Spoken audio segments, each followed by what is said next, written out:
Oke, jadi begini. Eh, jadi ada keterlibatan mitra dan yayasan. Jadi kalau mitra dan yayasan itu dia dua hal yang berbeda, tapi untuk pekerjaan yang sama. Mitra ini adalah, setahu saya, mitra ini adalah yang melakukan pekerjaan.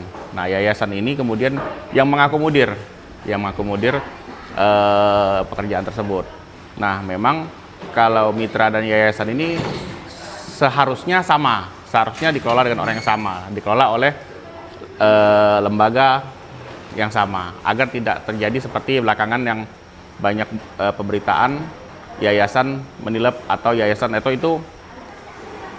itu stigma ya kalau menurut saya. Jadi ada yayasan yang mungkin menahan uang mitra. Nah, akan lebih baik mitra ya yayasan juga, yayasan ya mitra juga. Jadi mereka mengelolanya dengan baik, bisa sendiri, tidak ada kesalahan gitu. Saya tidak bisa cerita luas Singkawang, tapi saya cerita yang saya alami. Saya adalah pengusaha catering, jadi mitra kan. Tapi saya juga mempunyai yayasan. Jadi saya dan yayasan dan mitra itu sama, dikelola dengan orang yang sama.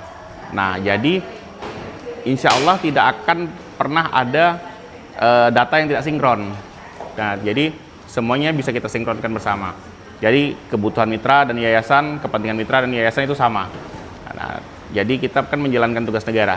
Jadi mitra dan yayasan ini menjalankan tugas negara, uangnya dari negara, dibantu oleh SPPI yang kemudian memiliki KSPPG yang dilengkapi dengan ahli gizi dan akuntan. Nah, kita jalannya satu koridor sama semua. Jadi mitra dan yayasan itu harus bersinambungan jalannya.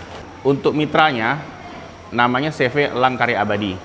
CV Elang Karya Abadi itu memang adalah perusahaan catering. Nah, yayasannya Bina Nutrisi Borneo.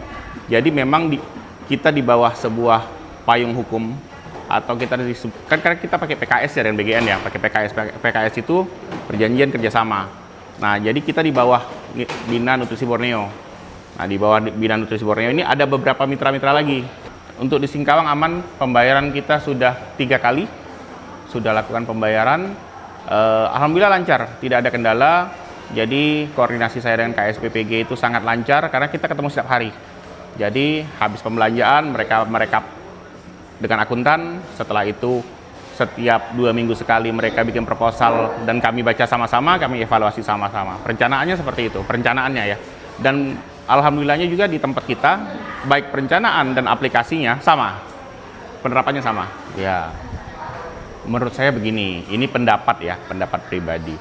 Jadi seyogyanya itu bisa lebih disederhanakan antara mitra dan yayasan. Itu kan yayasan punya kepentingan dan mitra punya kepentingan kadang.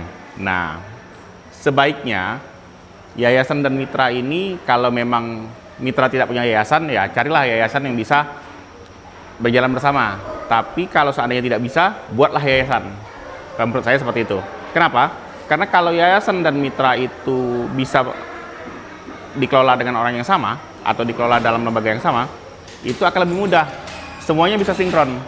Jadi tidak ada yang terjadi belakangan yang seperti di Kalibata kan, yayasan BGN sudah membayarkan, uang masih tertahan di yayasan. Informasinya sementara seperti itu ya yang beredar di media. Nah, yang dirugikan siapa? Mitra.